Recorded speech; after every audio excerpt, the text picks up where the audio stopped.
Hi there. My name's Mary, and I'm the Director of Youth Services at the Portland Public Library in Portland, Maine. And I'm here right now to continue reading our book. Now, we're really sorry that we can't have you here in person, but we certainly want you to enjoy some of our stories. So right now, what we're reading is Spunky Tells All by Anne Cameron. It was illustrated by Lauren Castillo and published by Farrar, Straus and Giroux in 2011.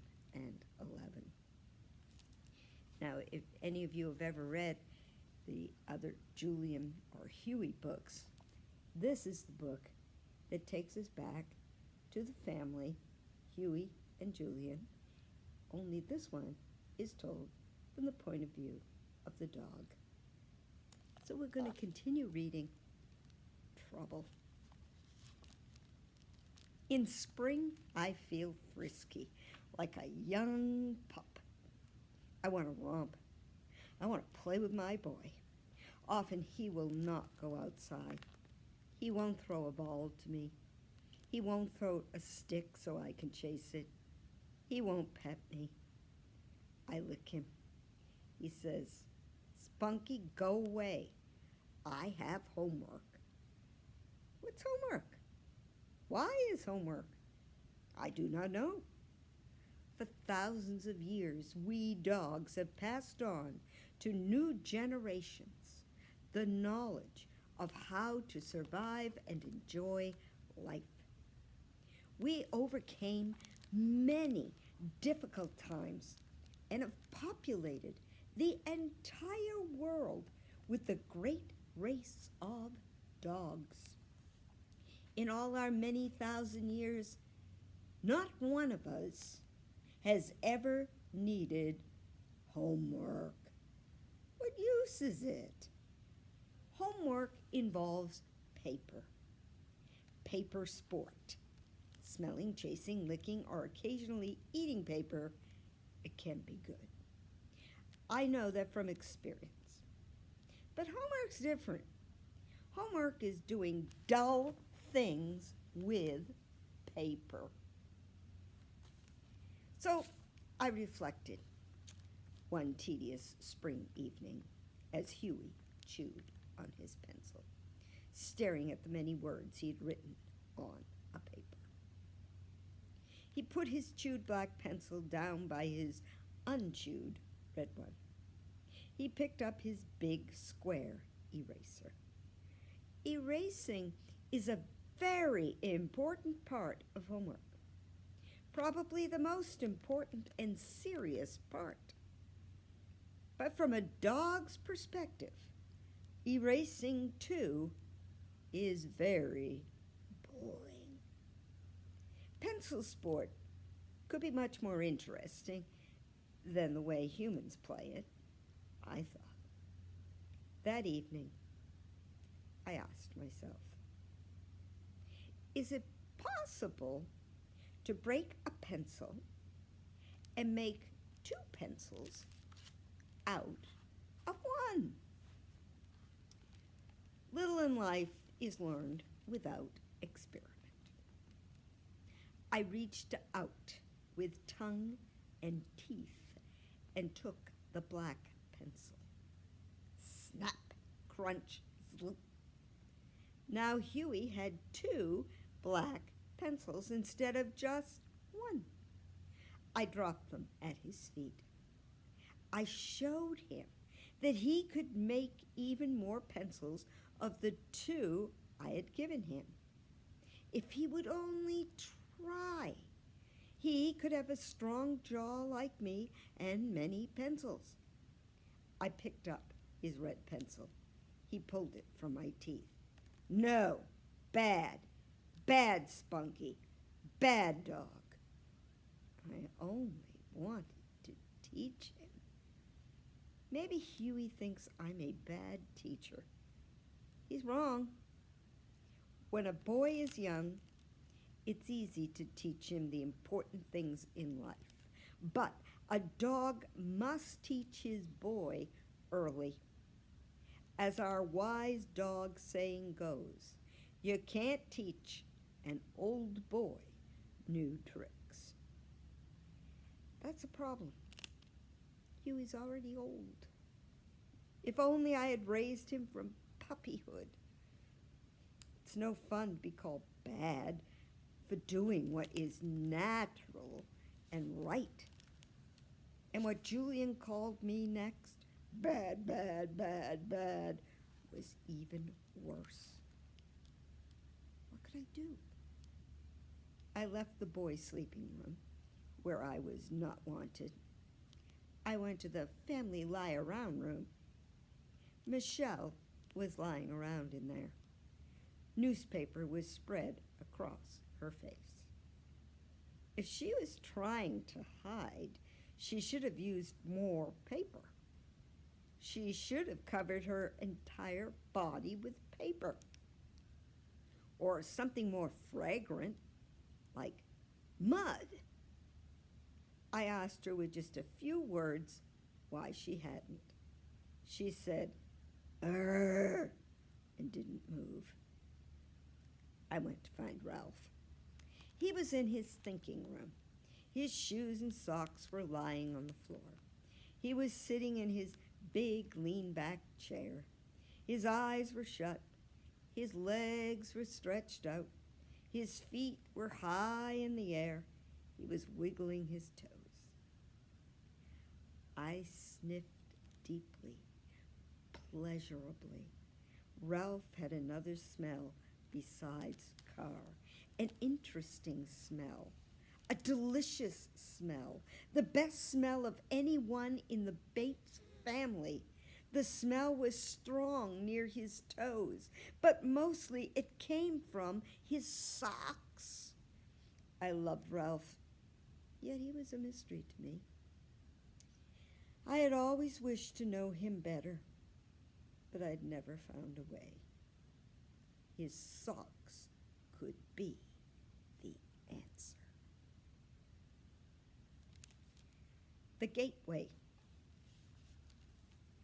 I lay on my belly and pulled myself forward, creeping toward Ralph's sock. My fur caught loudly on the rough places of the rug. Ralph couldn't hear that sound. His ears were not good enough. This is another question I must put to the ancestors. Why do humans have such big ears when they can hardly hear anything? What exactly is the point? But right then I had work. I had reached the socks. I dropped my head. I sniffed deeply. A sweet, ripe scent filled my nostrils. I opened my jaws. The socks went into my mouth. Thousands of tiny lights in my brain flashed in spangled colors. I sensed Ralph in a deep, new way. But I couldn't concentrate on my strange knowledge. Ralph had opened his eyes. Surely he would understand. Surely he would be happy for me. He made strange gurgling sounds. They turned into words. My socks! Spunky! What in tarnation? What in tarnation has gotten into you? Nothing so far. The socks were in my mouth, with part of one sticking out like a long black tongue. Ralph leaped out of his chair and grabbed that tongue. "Drop 'em," he said. He pulled. I knew what drop 'em meant. He wanted his socks back. But their taste was so rich. I was learning so much. The first of the two great dog laws. Smell everything and learn.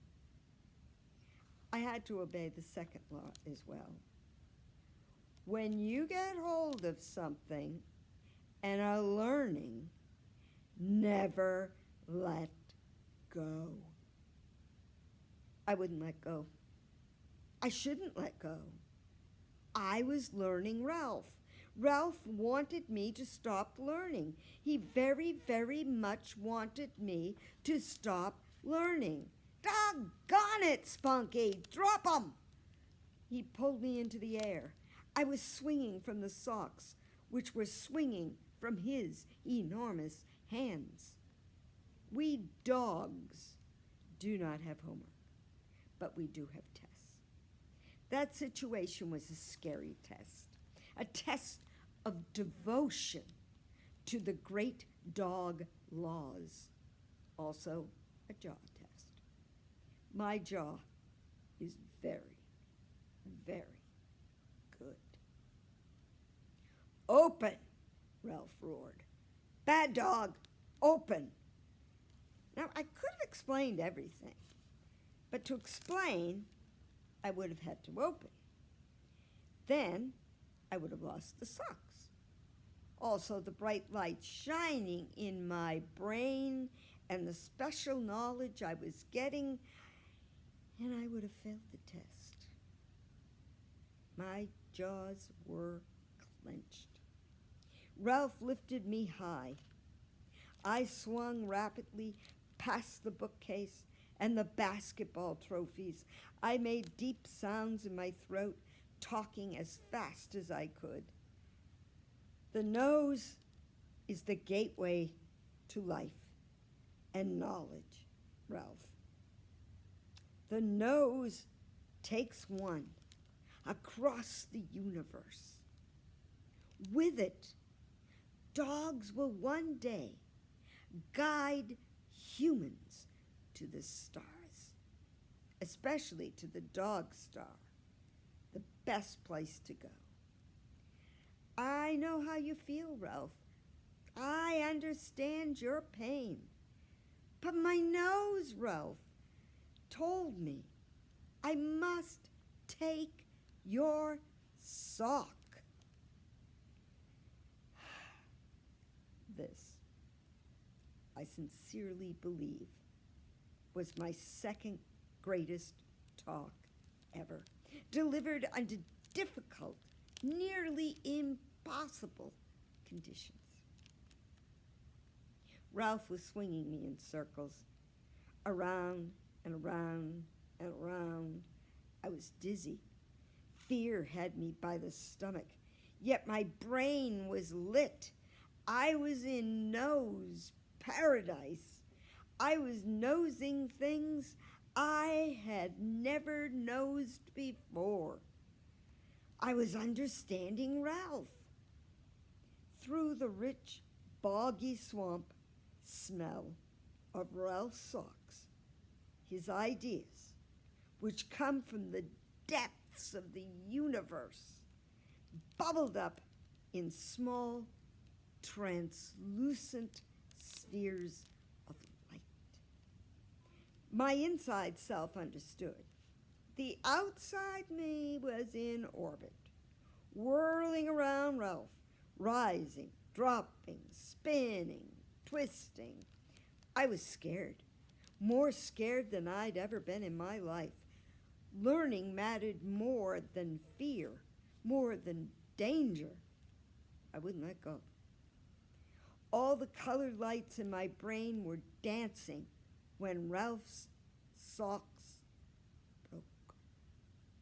I was thrown out of orbit, colliding with the wall of the thinking room, and sprawled out on the floor with a headache the size of the dog star. The blazing colored lights in my brain knocked into deep darkness. My relatives, my ancestors, must have been proud of me. I didn't let go. And I went even beyond that. The nose is the gateway to life and knowledge, but only the gateway. After that, you have to swallow. To this day, a few pieces of sock remain inside me. I treasure them. The Bateses disgust me. I was in the doghouse. Fortunately, that's only a metaphor. Ralph and Michelle don't have an actual doghouse for me. However, they left me tied up outside by the bunny hutch all the next day. Also, they cut my nibbles ration. They said maybe too much food was making me excitable. When night came, they let me back in the house, but they wouldn't let me sit by their food board. They wouldn't let me get under the food board and rest quietly on top of their feet. They wouldn't even let me put my head on their knees. They made me stay over in my corner on my rug by my water bowl and my empty plate, which I had licked clean and shining.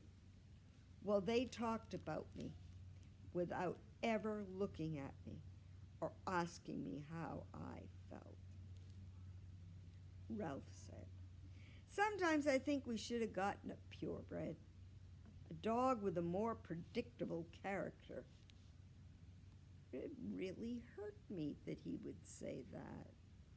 Michelle said, "You aren't too predictable yourself, Ralph. Really, you shouldn't have swung him."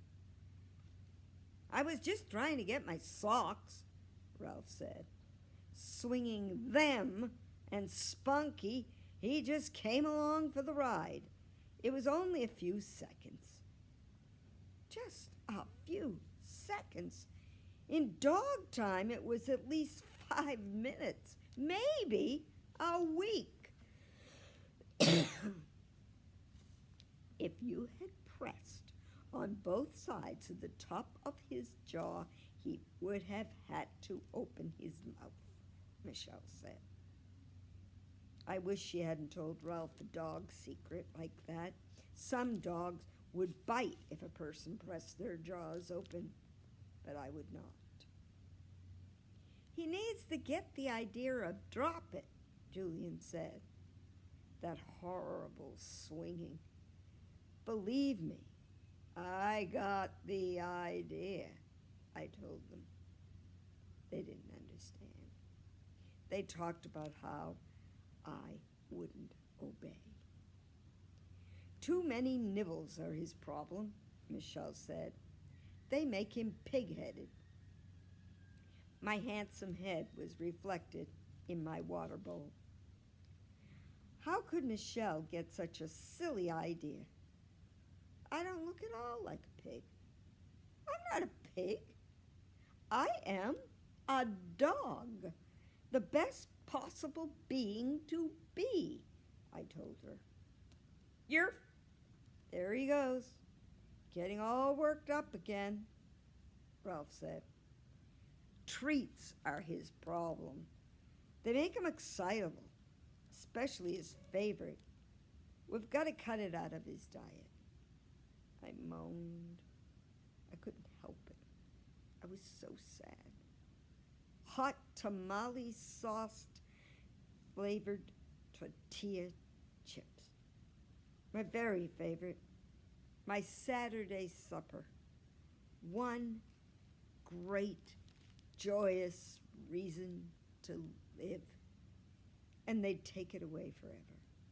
And all because of socks. Just because of socks. But maybe also because of Huey's pencil. And a few other things I would just as soon not tell you about. Hot tamale sauce flavored tortilla chips. They're so good, I said in dog. I put please, please, please into the look in my eyes and made them turn all soft and shining. But the family, my family, didn't look at me, not even Huey. I don't think treats or food is the problem, Julian said. I think we're too busy. I think he needs a companion, a friend besides his bunny friends. I beg your pardon, I thought. The bunnies live outside in a bunny hutch. Had it made me happy to be tied up all day near them? No. I am an inside dog. When they are let out on the grass, the bunnies and I have touched noses occasionally. I am astonished by their noses. They have such small, twitchy ones. What can they know of the universe? Its depth and wonder. Not much, I don't think. I've never tried to eat the backyard bunnies. I admit the thought has crossed my mind. But they are my family's bunnies, and I know I must not eat them. That has been clear from the first. However, they are only acquaintances, not friends. Not everybody you touch noses with is a friend. It takes more than touching noses to make a friend. If he had someone to play with, he'd be calmer, Huey said. Then I think he could still have hot tamale sauce flavored tortilla chips. My boy, I loved him so much. With all my heart, I thanked him for understanding me and my taste. Yerf, Huey said. Spunky likes the idea of having a friend. And Julian said, yes, let's get him a cat. I sat up, even though they had said, lie down. Cat, I said, short for catastrophe. Not that, no. No cat, no, not that. Wild promises poured out of me. I won't break pencils ever again. I won't eat any more socks. I won't chew the legs on the wicker chairs, even though they smell of islands and sun and the deep salt ocean. I wasn't going to mention the legs on the wicker furniture, but they have slipped into this story, so be it. Yerf, yerf, yerf, yerf, Huey said, copying me, and didn't have a clue what I was saying. He's so excited, Julian said. I guess he really wants a cat. I do not want a cat. Please, please, please, don't get me a cat. But all they heard was, yerf. I sighed. Listen, he's sneezing, Huey said. Maybe he's had a fever. Maybe that's the reason for everything. I don't think he's sick, Ralph said. I think Julian's right. Spunky needs a cat. I was born with a cat allergy, I said. It wasn't true, but I coughed so they'd get the idea. Yes, Michelle said, a cat. A really nice one. But one with spirit. Not the indifferent kind that lies around and doesn't want to be petted. A cat with spirit? Oh, what could be worse? Still, if the only way I could get hot tamale sauce flavored tortilla chips would be to share my human family with a cat, well, I guess it could have been a whole lot worse. So that's where we're going to end today. And next time, when we continue, Spunky Tells All by Anne Cameron, illustrated by Lauren Castillo, published by Farrar, Straus, Giroux in 2011. So next time we'll find out if the family gets a cat and if Spunky gets along with that cat. So, my name's Mary.